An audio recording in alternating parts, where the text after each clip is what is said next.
پھر پیکا 2022 جو ترامیم آئی تھیں، میں وہ واحد بندہ تھا میرے خیال میں الیکٹرانک میڈیا میں جس نے یہ سمجھانے کی کوشش کی تھی کہ بھائی اس کا یہ جو کہہ رہے ہیں نا کہ سوشل میڈیا کو کنٹرول کرنا ہے، خان صاحب آرگیومنٹ دیتے ہیں کہ چائلڈ پورنوگرافی بڑی بڑھ گئی ہے، اس وجہ سے ہم یہ ترامیم لے کر آ رہے ہیں.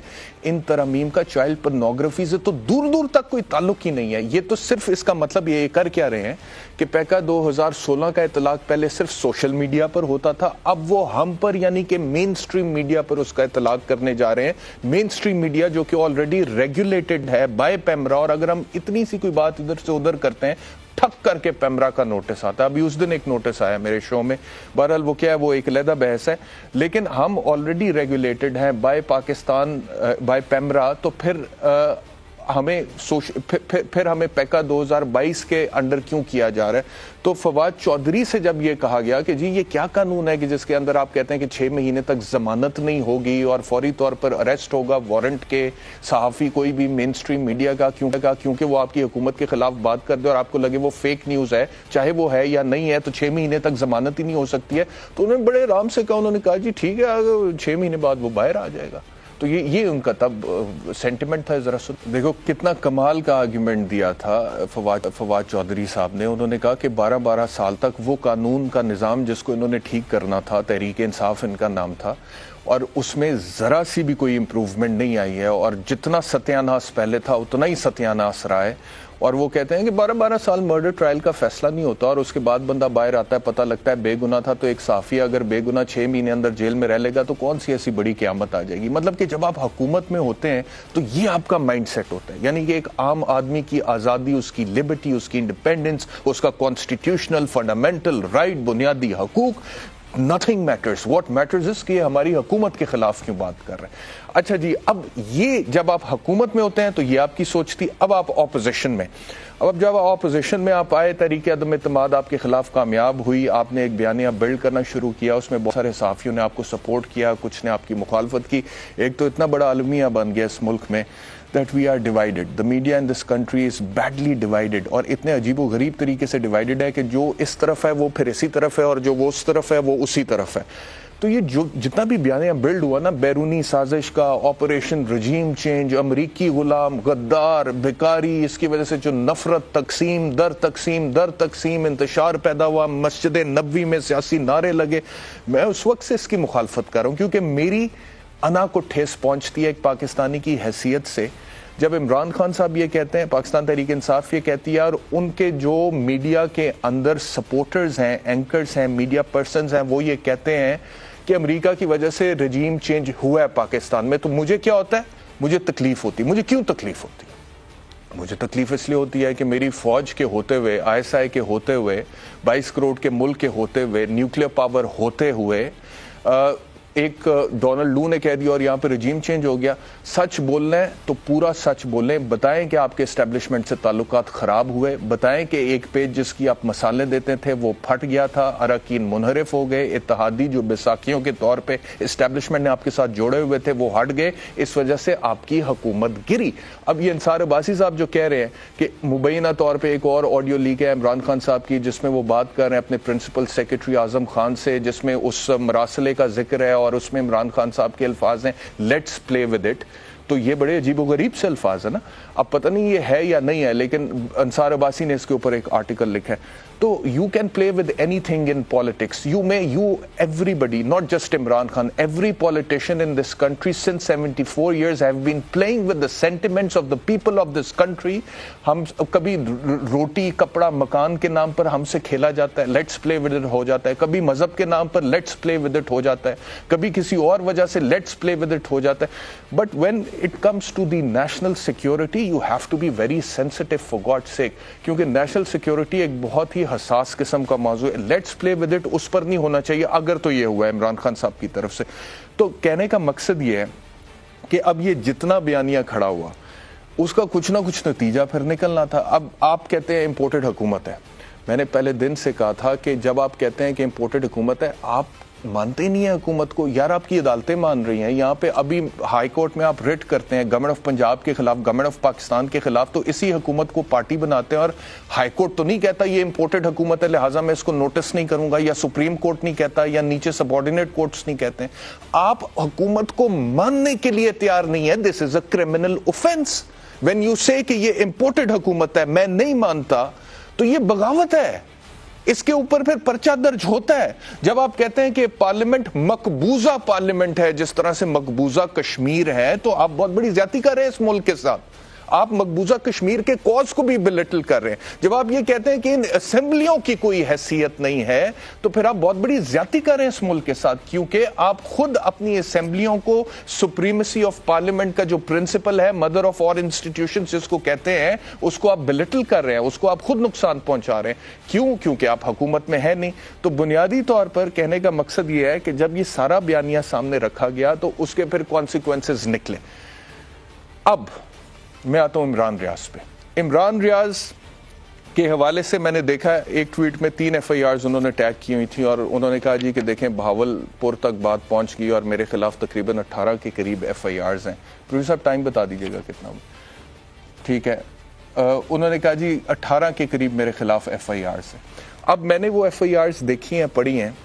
اب ان FIRs کا ایک ہی متن ہے, ایک ہی طریقے سے شروع ہوتی, یعنی کہ اگر کوئی FIR جھنگ میں تھانہ صدر میں درج ہو رہی ہے تو اس کا بھی وہی متن ہے, سیم وہی ورڈز ہیں, مطلب کہ A to Z 1 to 100 same ایک ہی طرح کی FIR ہے. کسی دوسرے تھانے میں کوتوالی میں, ڈسٹرکٹ جھنگ کے دوسرے تھانے کوتوالی میں ہو رہی ہے تو اس کا بھی وہی متن ہے. پھر تیسرے تھانے میں ہو رہی ہے صدر گوجرا میں, ڈسٹرکٹ ٹوبا ٹیک سنگھ میں, اس کا بھی وہی متن ہے. یعنی کہ کہنے کا مقصد یہ ہے کہ اگر 18 لوگوں نے ایک ہی ٹائم پر انہیں لگا ہے کہ عمران ریاض نے ریاستی اداروں کو نقصان پہنچایا ہے اور انہوں نے FIR لکھنی تھی, تو یہ کیسے ہو سکتا ہے کہ وہ 18 لوگ ایک ہی متن لکھیں, ایک ہی الفاظ لکھیں, کسی قسم کی کوئی چینج ہے ہی نہیں. تو اس کا مطلب یہ ہے کہ یہ کہیں ایک جگہ سے آپریٹ ہو رہا ہے, اور وہ آپریٹ کہاں سے ہو رہا ہے؟ وہ ملک احمد خان صاحب نے آج پریس کانفرنس کی ہے اور انہوں نے کہا ہے عمران ریاض کے خلاف 20 مقدمات ہیں. کیا کیا ملک احمد خان نے, سنے ذرا. صاحب گرفتار ہوئے عمران ریاض, ان کے خلاف ایک مقدمہ ہے جو کہ PPC کی دفعہ 121A کے تحت ہے, اور ان کے خلاف لگ بھگ 20 کے خلاف ڈیفرنٹ کاؤنٹس پہ مقدمات ہیں. تو یہ جو 20 کے خلاف وہ کہتے ہیں 20 کے قریب ان کے خلاف مقدمات ہیں, اس میں بنیادی طور پر مثال کے طور پہ یہ ایک FIR میرے سامنے یہ شروع ہوتی ہے, سیاستدانوں اور بعض الیکٹرانک میڈیا کے لوگوں نے قسم کھا رکھی ہے کہ پاکستان کو کمزور کرنا ہے, پاکستان کی افواج کی طاقت کو کمزور کرنا ہے, دشمن کے ایجنڈے کو طاقت دینی ہے. اب جس طرح یہ شروع ہو رہی ہے وہ باقی ساری FIR سیم ایسے ہی شروع ہو رہی ہیں, اور جس طرح یہ ختم ہو رہی ہے وہ ایسے ہی. تو 18 FIR, 18 تھانے, 18 لوگ, مختلف مدعی, الفاظ سیم کیسے ہو سکتے ہیں؟ اس کا مطلب ہے پیچھے سے آپریٹ ایک بندہ کر رہا ہے, ایک ہی متن پہ اس نے 18 جگہوں پہ FIR, تو یہ قانونی طور پر غلط ہے. اب اگر اس FIR میں جو الزام ہے عمران ریاض کے خلاف وہ یہ ہے کہ فوج کے خلاف زبان درازی کی ہے, فوج کی توہین کرنے کی کوشش کی ہے, فوج کے امیج کو نقصان پہنچایا, فوج کے خلاف بیہودہ الزامات لگائے جن کا حقیقت سے کوئی تعلق نہیں ہے. اگر تو یہ الزامات درست ہیں اور اس کا ایویڈنس ہے, اور بہت ساری باتوں سے عمران ریاض سے میرا اختلاف شروع سے ہی رہا ہے, اور سما کی اسپیشل ٹرانسمیشن میں ہماری تو بدمزگی بھی ہو گئی تھی یہی بیرونی سازش کے حوالے سے, جو بیانیہ جس طرح سے بلڈ ہوا تھا میں نہیں مانتا تھا, وہ کہتے تھے ہوا ہے جی. تو آپ مقدمہ چلا سکتے ہیں, آپ FIR درج کر سکتے ہیں, لیکن یہ جو 18 FIRs ہوئی ہیں ایک ہی متن کے اوپر, یہ درست نہیں ہے. اب ایک بندے کو آپ نے اریسٹ کیا, اریسٹ کر کے آپ نے صبح پہلے اٹک میں میجسٹریٹ کے پاس پیش کر دیا, پھر آپ کہتے ہیں کہ پنڈی میں FIA کی جورسٹکشن ہوگی, اسلام آباد ہائی کورٹ کی چیف جسٹس کہتے ہیں میری جورسٹکشن نہیں ہے. تو یہ 18 FIRs اور مختلف عدالتوں میں اس کو پیش کرنا, یہ وائلیشن ہے of the rights of an accused, جس کو ایک فیئر ٹرائل چاہیے ہوتا ہے. تو ایک وکیل کی حیثیت سے یہاں پر میرا نقطہ اعتراض ہے کہ عمران ریاض کے خلاف اگر آپ سمجھتے ہیں کہ انہوں نے اداروں کے خلاف کوئی منظم قسم کی کیمپین چلائی ہے, کوئی ان کے ویلاگز اس طرح کے ہیں جس کی وجہ سے اداروں کی ساکھ کو نقصان پہنچا ہے, تو جیگ برانچ ہے پاکستان آرمڈ فورسز کی, اور وہاں پہ بڑے پڑھے لکھے لوگ ہیں جو کہ قانون جانتے ہیں, آپ ان سے کنسلٹ کر کے چیزوں کو آگے بڑھا سکتے ہیں. لیکن یہ abuse of process of law ہے. پتہ لگ رہا ہے کہ جی 18 جگہوں پہ مختلف طریقوں سے اس کو جو ہے ایک ہی FIR کو لانچ کیا گیا ہے, اور ایک انسیڈنٹ پہ ایک ہی ایف آئی آر ہو سکتی ہے اور ایک ہی ٹرائل ہو سکتا ہے. تو یہ کرمنل لا میں ایکیوزڈ کے جو رائٹس ہیں اس کی وائلیشن ہے. لیکن ہم تو یہاں پر یہ بات ابھی بھی کر دیں گے, لیکن خدا نہ خواستہ ہم پر کبھی برا وقت آیا نا, تو جو لوگ ہمیں سمجھتے ہیں کہ ہم ان کے نظریے کے ساتھ نہیں ہاں میں ہاں ملاتے ہیں, ان میں یہ ہر کسی میں ہمت نہیں ہوتی ہے اس طرح سے یہ بات کرنے کی. بہرحال ایک بریک لینی ہے, بریک کے بعد واپس آتے رومی صاحب ہمارے ساتھ ہوں.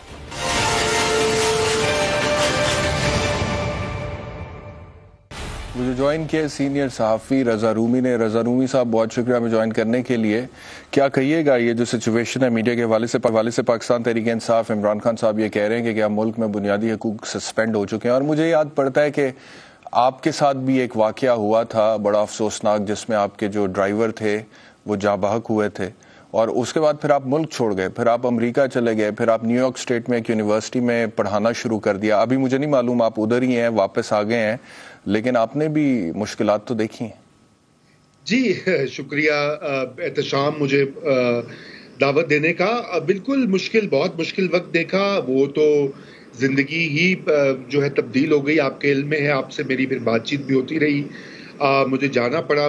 میں اپنے آپ کو غیر محفوظ, خصوصاً اپنے فیملی کو غیر محفوظ سمجھتا تھا. اور ظاہری بات ہے یہ ہمارے unfortunately journalism as a profession جو ہے وہ اس میں یہ مسائل تو اب آ گئے ہیں. لیکن جو ابھی آپ پہلے بات کر رہے تھے ابتدائیے میں میں سن رہا تھا, اور اس میں آپ نے بڑے کین جو ہے نقطے اٹھائے, اور وہ نقطے یہ اٹھائے کہ بارہا ہمیں اس چیز کی توقع تھی کہ آن کے حکومتیں جو ہے خصوصاً تحریک انصاف جو ہے, چونکہ انصاف کے نام پہ وہ ایک پارٹی بنی ہوئی ہے اور قانون کے نام پر, تو وہ کچھ ایسے اقدامات کرے گی, وہ کچھ ایسی چیزیں کریں گی کہ جس سے کہ میڈیا فریڈمز بھی انشور ہوں, صحافیوں کا تحفظ بھی ہو. لیکن آپ نے دیکھا کہ پے در پے واقعات ہوئے عمران خان صاحب کے دور میں. نہ صرف یہ ہوئے, آپ نے وہ کلپ بھی چلایا پہلے فواد چودھری صاحب کا, اور یہ کہ اس طرح کی عجیب و غریب حرکات ہوتی رہی 3-3.5 سال, اور آج ایک اتنا بڑا یو ٹرن کھا کر یہی پارٹی جو ہے وہ شور مچا رہی ہے کہ جی سسپینڈ ہو گئی ہیں فریڈمز اور یہ اور وہ, کیونکہ اب ان کے اوپر پڑی ہیں. دیکھیے نا, ہم تو یہی کہتے تھے کہ اگر آپ یہ سخت قوانین بنائیں گے, آپ ایکشن نہیں کریں گے, تو کل کو آپ بھی بھگتیں گے. آپ کے خیر خواہ, آپ کے چاہنے والے, آپ کے ایفیلیٹس, آپ کے اسپوکس پرسن بھی بھگتیں گے, اور آج وہی ہو رہا ہے. اگر آپ دیکھیں احتشام ایک لحاظ سے, اور میں یہ نہیں کہہ رہا کہ اچھا ہو رہا ہے یا برا ہو رہا ہے, بات یہ کہ یہ چیزیں بھول جاتے ہیں حکمران, اب جب وہ اقتدار کے نشے میں آئسولیٹ ہو کر وہ بھول جاتے ہیں کہ کل کو ان کو اپوزیشن میں جانا ہے, اور اس حد تک وہ آگے معاملات نہ بڑھائیں کہ اس کی ان کو لینے کے دینے پڑ جائیں. اور ابھی تو جیسے آپ نے بڑی اچھی باتیں کہی, میں تو بڑا یہ دیکھ کر مجھے خوشی ہوئی کہ برملا آپ نے اس چیز کا اظہار کیا کہ جو دیکھیے سیاسی اختلافات ایک جگہ ہوتی ہے, لیکن ملکی مفادات جو ہیں وہ انڈیویزبل ہوتے ہیں. اس میں آپ پاکستان کے ادارے جو ہوتے ہیں, اور خصوصاً افواج پاکستان, عدلیہ, اس طرح کے ادارے, آپ ان کو ملائن نہیں کرتے. آپ ان کے دیکھیے تنقید ہم بھی کرتے رہے ہیں, ہم بھی کہتے رہے کہ جی فلانی پالیسی ٹھیک نہیں تھی, اس کو بہتر کر لیا جائے, آئینی حدود کی پاسداری کی جائے. لیکن ابھی تو پچھلے 2-2.5 مہینوں سے جو ایک پورا سازش کا نظریہ بنا کر اور آرمی لیڈرشپ کو ملائن کر کر, تو یہ تو اس ادارے کو, ریاست کو, نیشن سٹیٹ کو ویک کیا جا رہا ہے. اور میں سمجھتا ہوں کہ یہ چیز جو ہے یہ خطرناک روش تھی, اور بڑی تحمل کا مظاہرہ کیا, کیونکہ ایسا تحمل کبھی دیکھنے میں آیا ہے. لیکن یہ چیز خان صاحب کو خود سوچنی چاہیے نا. دیکھیے یہ ساری باتیں جو ہو رہی ہیں, جو یہ پوری ہیش ٹیگز چل رہے ہیں, یہ پوری سازشی تھیری, یہ ظاہری بات ہے وہیں سے آ رہی ہے. اب as a former prime minister, statesman اور ملک کے مقبول لیڈر ہونے کے ناطے, یہ ان کا کام ہے کہ اپنے فالوورز کو کیا لائن دیں گے اور کس طرح سے ان کو مینیج کریں گے, اور ان کو اس ڈگر پہ نہیں چڑھا دیں گے کہ ایک کانفرنٹیشن کا سما ہو جائے. اور وہ ہی یہ عمران ریاض خان صاحب کا جو معاملہ ہے, یہ اسی کا شاخسانہ ہے. عمران آپ کو پتہ ہے ہمارے بھی دوست ہیں, اور میں چاہتا ہوں, اور غلط ہوا ہے ان کو فوری طور پہ رہا ہونا چاہیے. میں اس چیز کے بالکل غلط ہوں, خلاف ہوں کہ پابند سلاسل کر دیا جائے کسی کو آزادی اظہار اور تقریر کے لیے. لیکن اس کے ساتھ ساتھ وہ صرف اکیلے تو نہیں ہیں, اور بھی کتنے لوگ ہیں, یوٹیوبرز بھی ہیں, ٹی وی میں اینکرز ہیں, ٹی وی میں کامنٹیٹرز ہیں, لکھاری ہیں, کالمنسٹ ہیں, ٹویٹر پر, فیس بک پر, ہر جگہ آپ کو یہی سازشی تھیوری کہ یہ بتا دیں گے, یہ ایکسپوز کر دیں گے, سرپرائز دے دیں گے, فلانے نے یہ کر دیا. بھائی خدا کا خوف کریں, کوئی اس کو روکیں. خان صاحب پہ ذمہ داری عائد ہوتی ہے. میں آپ کو اس لیے یہ بار بار ان کا ذکر کر رہا ہوں کہ آئی نو کہ اس وقت معاملہ عمران ریاض اور رانا ثناء اللہ, پنجاب گورنمنٹ, اسٹیبلشمنٹ, لیکن میں عمران خان صاحب سے اپیل کر رہا ہوں کہ ابھی بھی موقع ہے کہ وہ رستہ نکالیں جہاں پہ وہ اپنی سیاست بھی کریں, لوگوں کے پاس جا کے دوبارہ پارٹی کو منظم کر کے اپنی مقبولیت کو استعمال کر کے دوبارہ پارلیمنٹ میں بیٹھ کے اگلے الیکشن میں حصہ لیں, اپنی راہیں خراب نہ کریں اور ملک میں اس طرح کی تقسیم نہ کریں کہ دوست میں لڑائی ہو جائے, خاندان بٹ جائیں کہ کون پرو عمران ہے, کون اینٹی عمران ہے, کون یو ایس کنسپریسی کا یہ ہو چکا ہے. رضا رومی صاحب یہ ہو چکا ہے, یہ ہوا ہے. یہی تو میں کہہ رہا ہوں احتشام, آپ نے بڑی اچھی باتیں کی. میں تو آئی واز سرپرائز کیونکہ میں نے ٹی وی کے اوپر بہت کم اس طرح کی کلیئرٹی دیکھی ہے کہ دیکھیے ہم بھی خان صاحب ہمارے ہیرو رہے ہیں کرکٹ میں, شوکت خانم میں, جب وہ وزیر اعظم بھی بنے ہم نے کہا اچھی بات ہے. مجھے ایک کوئک بریک لینا ہے رضا, بریک کے بعد واپس آ رہے ہیں. I have to take a quick break.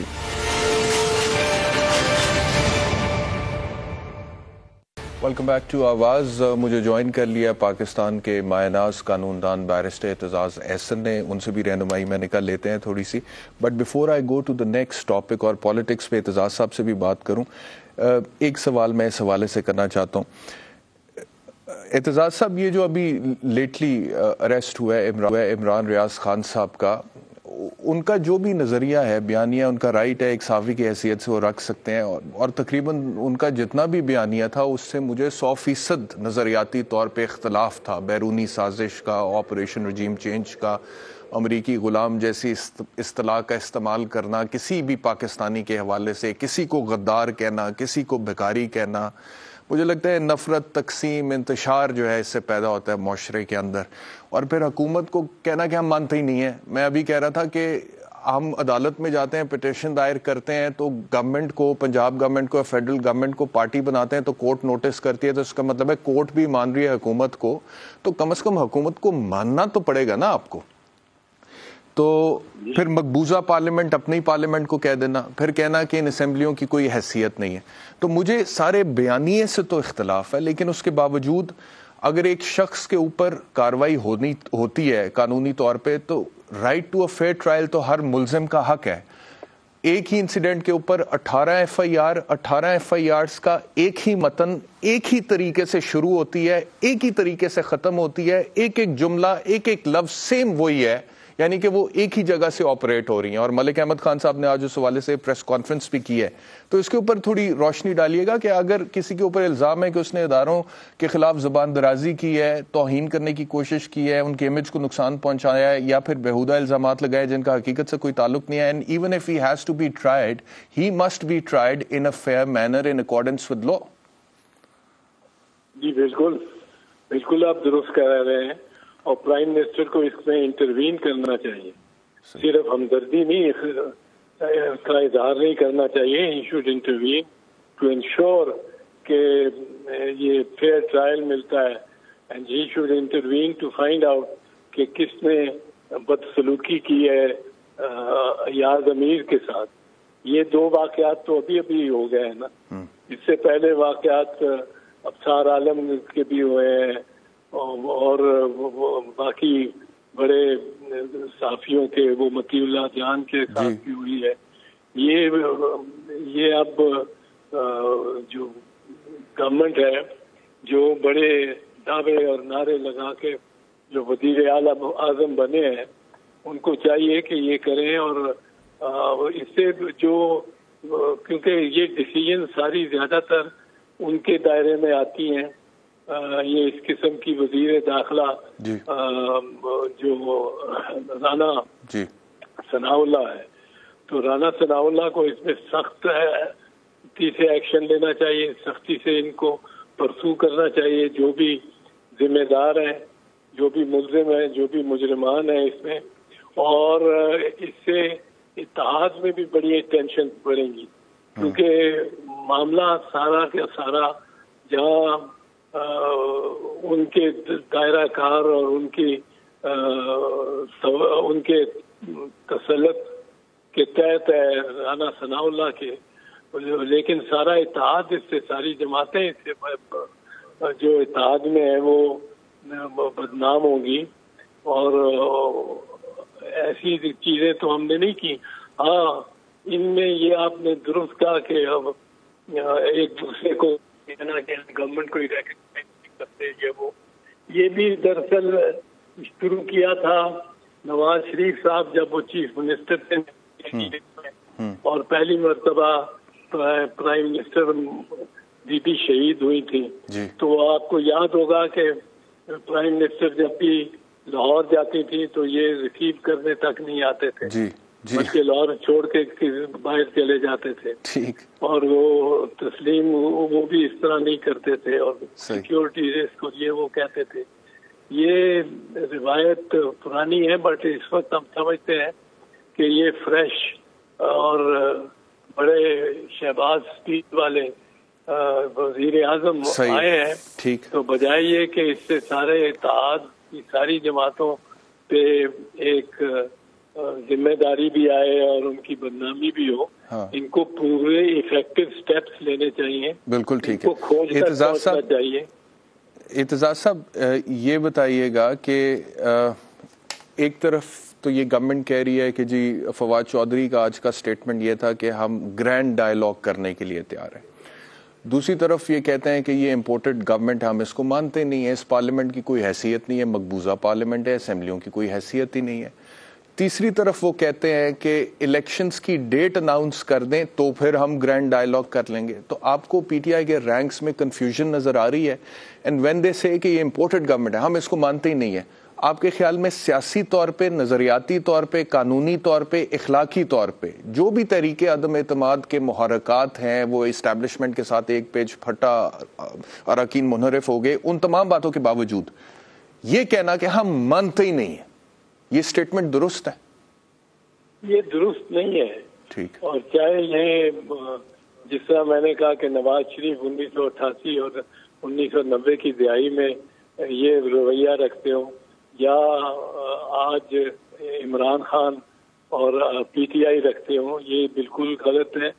ہم پیپلز پارٹی والوں نے، آپ کو یاد ہے کہ ہماری 1997 میں صرف 17 سیٹیں آئی تھیں، اور انہوں نے اتنی رگ کی تھی الیکشن کہ پیپلز پارٹی کی ایک سیٹ بھی سارے پنجاب میں نیشنل اسمبلی میں نہیں آئی تھی، اور یہ ممکن نہیں ہے کہ ایک سیٹ بھی نہ آئے۔ ہمارے الیکٹیبل بہت ہمارے ساتھ تھے، ووٹ ہمارے ساتھ تھا۔ یہ ہو سکتا ہے کہ 10-15 ہو جاتی، 20 تک ہو جاتی، پر یہ کہنا کہ ایک بھی، اور واقعتاً اتنا انہوں نے سوائپ کی کہ اتنا جھاڑو چلایا، ایسا بروم کیا کہ جی ایک سیٹ بھی پیپلز پارٹی کو نہیں ملی، پھر بھی ہم نے اسمبلی میں بیٹھ گئے۔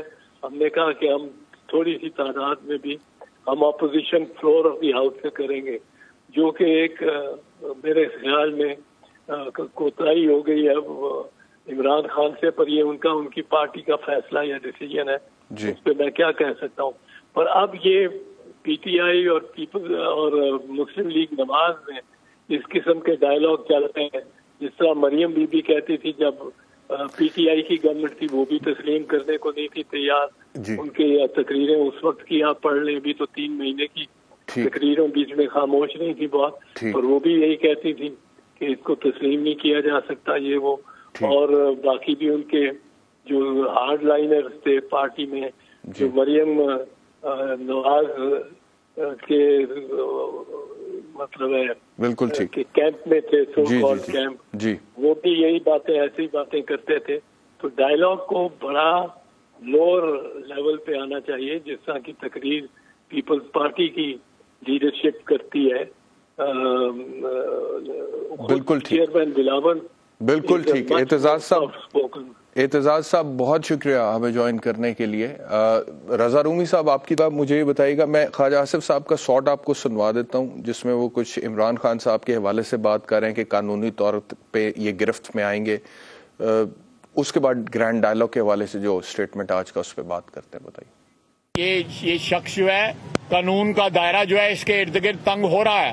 ایسی انکوائریاں اس وقت جاری ہیں، اس کو جب ہاتھ ڈالا جائے گا، مضبوط ہاتھ ڈالا جائے گا. یہ 5 منٹ کا وقت مانگتا ہے کہ خدا کا واسطہ ہے، ترلے کرتا ہے، باہر بڑکا مارتا ہے، اندر جا کے ترلے کرتا ہے، ہاتھ جوڑتا ہے. جی رضا رومی صاحب، یہ خواجہ آصف صاحب ایک طرف تو کہتے ہیں کہ جی قانون کی گرفت میں آئے گا، دوسری طرف وہ لوگ تو پہلے حکومت کو کہتے ہیں مانتے نہیں، امپورٹڈ ہے، ان کی کوئی حیثیت نہیں ہے مقبوضہ پارلیمنٹ. آپ کو لگتا ہے ان حالات میں گرینڈ ڈائلاگ کوئی ہو سکتا ہے ان لوگوں کا؟ دیکھیے ان حالات میں تو نہیں لگتا احتشام، مگر مسئلہ یہ کہ گرینڈ ڈائلاگ ضروری ہے ملک کے مستقبل کے لیے. ملک کی جو مختلف چیلنجز ہیں، سب سے بڑا چیلنج جو معیشت کی زبوں حالی ہے اس وقت، وہ کیسے آپ بڑی بڑی اصلاحات، مشکل فیصلے اور جو چینجز کرنی ہے وہ اپوزیشن اور حکومت کی ایک بائی پارٹیزان کنسنسس کے بغیر ہو ہی نہیں سکتے. ان کو مل کر بیٹھنا ہوگا. ہم پہلے بھی یہ خان صاحب کو بھی یہی کہتے رہے 3.5 سال 4 سال کہ خدا کے واسطے اپوزیشن کو کارنر نہ کریں، دیوار سے نہ لگائیں، بڑے مشکل حالات ہیں. اور آج تو اس سے بھی مشکل حالات ہو گئے ہیں. اور یہی وجہ ہے احتشام کہ اس وقت اس کے سوا کوئی چارہ نہیں ہے کہ اس گرینڈ ڈائلاگ کا آغاز کیا جائے.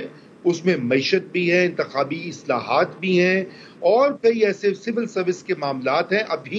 ابھی کچھ ہم تعین کام سٹارٹ کریں گے تو اگلے 3-4 سال میں کہیں جا کے وہ نپٹے گا.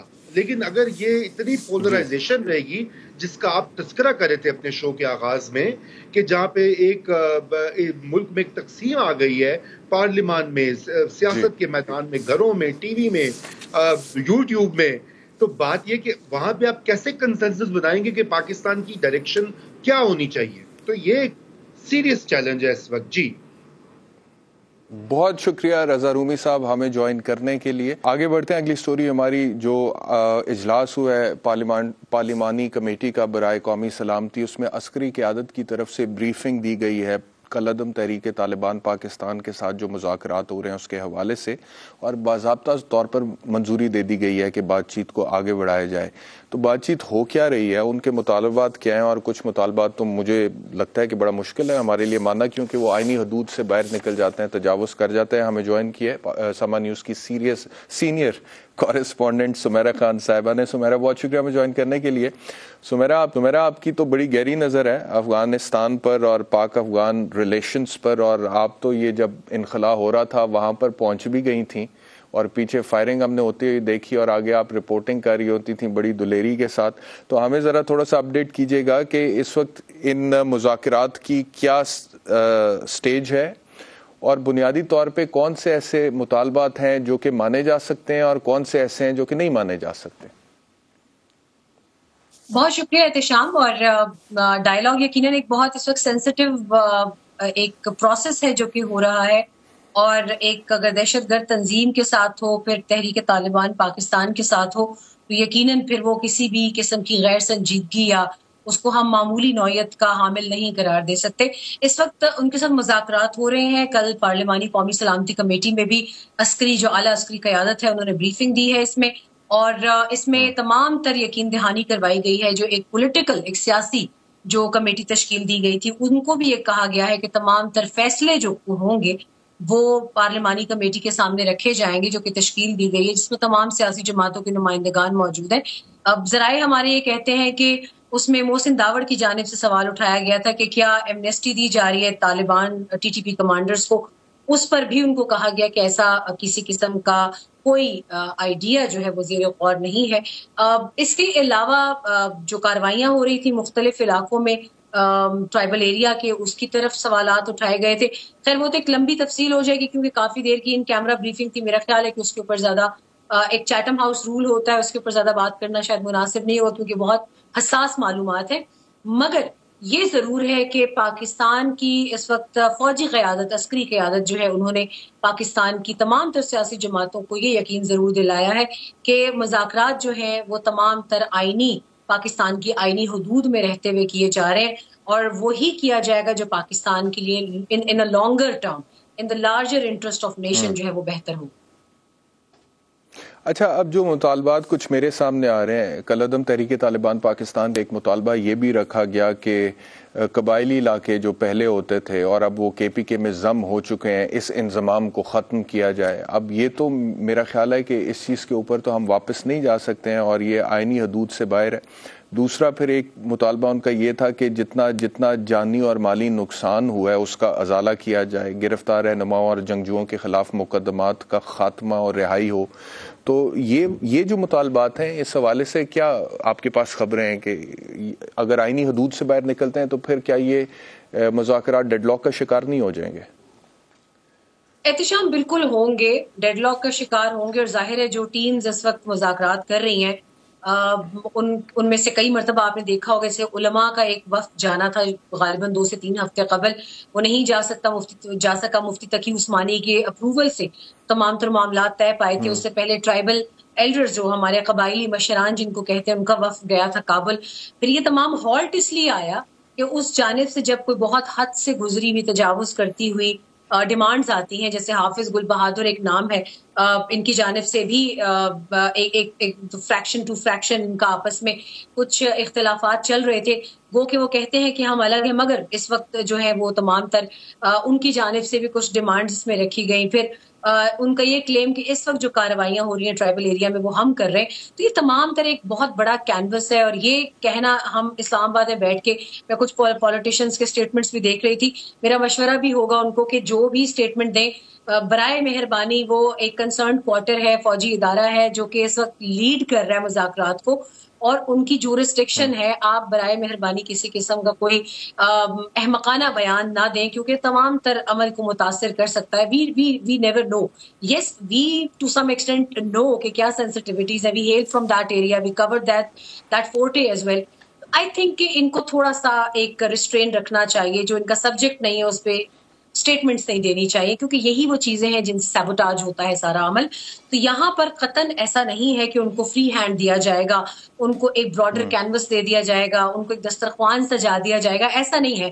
اس سے پہلے ہم 2007، 8، 9 میں آپریشن راہ راست سے پہلے بھی تمام تر مذاکراتی عمل دیکھ ایک چیز بتائیے گا ہمارے ہاتھ کہ یہ جو مذاکرات ہو رہے ہیں اس میں جو وہ کہتے ہیں مالی نقصان اس کا ازالہ کیا جائے، اس کی کوئی پاسبلٹی ہے کہ مالی نقصان کا ازالہ کیا جائے جو وہ کہہ رہے ہیں؟ دیکھیں مالی نقصان کی بہت سی جہتیں ہیں، جیسے میں نے پہلے کہا کہ یہ ایک کیونکہ مذاکرات کے منٹس جو ہیں وہ عام پبلک کے لیے نہیں ہیں، وہ شاید ہم صحافیوں کو کسی ایک مرحلے پر لے جا کر دکھا تو دیے جائیں گے، سنا دیے جائیں گے، پڑھا دیے جائیں گے، مگر یہ تمام تر عوامل پبلک کنزمپشن کے لیے نہیں ہوتے.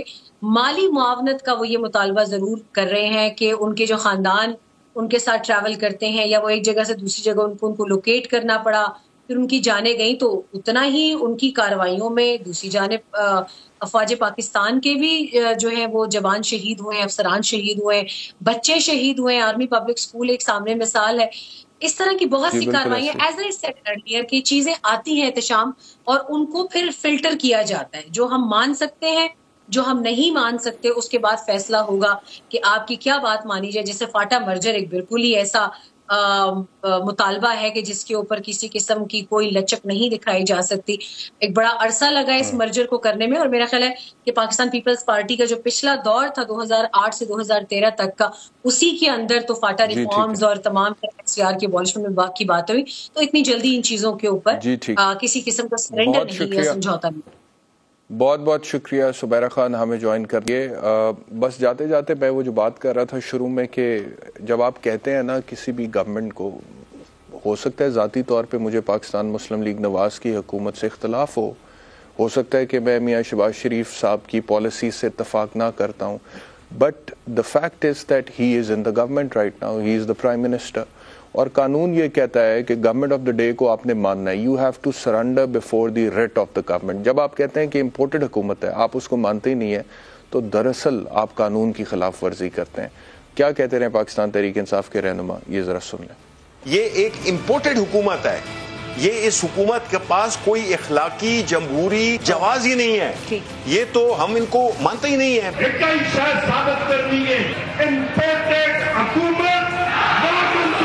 امپورٹڈ حکومت کو ہم نہیں مانتے، کسی چیری بلاسم کو ہم نہیں مانتے. الیکشن کرواؤ، ہم کوئی امپورٹڈ حکومت کو نہیں مانتے. چوروں لٹیروں بےایمانوں شہباز شریف اور حمزہ شریف اور نواز شریف پہ سارے مل کے لعنت بھیجو. تو دیکھیں اب یہ جو الفاظ ہیں یہ قانون کی زد میں آتے ہیں، اور پھر آپ نے جن لوگوں کو اپنے ساتھ لے کر چلے تھے اب 18 پرچے ان لوگوں پر ہوئے ہیں، اور اب وہ پولیس ابھی ایک عدالت میں پیش ہوا تھا عمران ریاض، تو 2 ضلعوں کی پولیس اور آ گئی جی کہ یہاں پہ بھی پرچہ ہے. تو کہنے کا مقصد یہی ہے کہ پھر اس کے نتائج اور کانسیکوینسز ہوتے ہیں. But despite the fact that I have all the differences with respect to this ideology اور اس نیریٹو کے حوالے سے، لیکن اس کے باوجود I stand with the rule of law. اور میں یہ کہتا ہوں کہ چاہے عمران ریاض خان ہے چاہے کوئی اور ہے، everybody should be treated in accordance with law جو آرٹیکل 4 کانسٹیٹیوشن کا کہتا ہے اسلامی جمہوریہ پاکستان کا. بہت شکریہ پروگرام دیکھنے کے لیے. انشاءاللہ کل آپ سے دوبارہ ملاقات ہوگی. اپنا بہت خیال رکھیے. اللہ حافظ.